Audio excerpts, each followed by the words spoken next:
सगळं गेलं. कधी कोणाच ठाऊक. अगं पण सिंधू, एवढं रागवायला काय झालं? हे सिंधू, अरे याच्यात काय शिकतोय सारखा सारखा? अगं हा तर सर्दीनं अगदी बेजार झालाय. खरंच विषयांतर करू नका. आणि घरात विक्सची बाटली सुद्धा नाही. असली तर याच्या डोक्यावर चोल जरा. मी चाललो. कुठे? पिक्चरला? अरे दादा, पाहुणे येणार आहे तुला बघायला.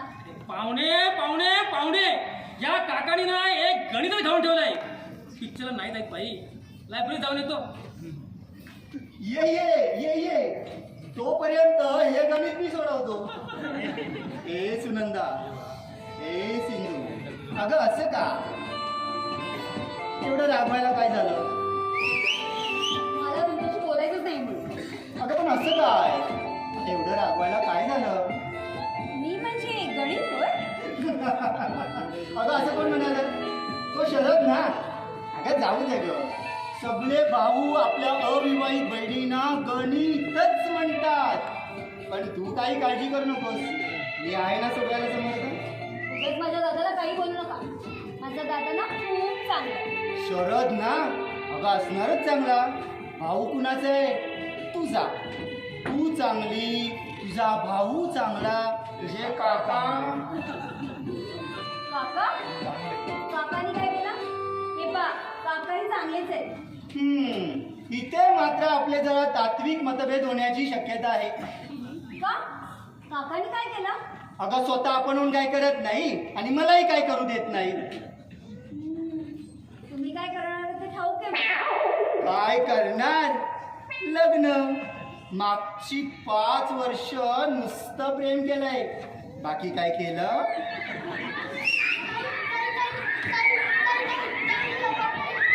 चिंटू, काय झालं? असं कळतच नाही मला.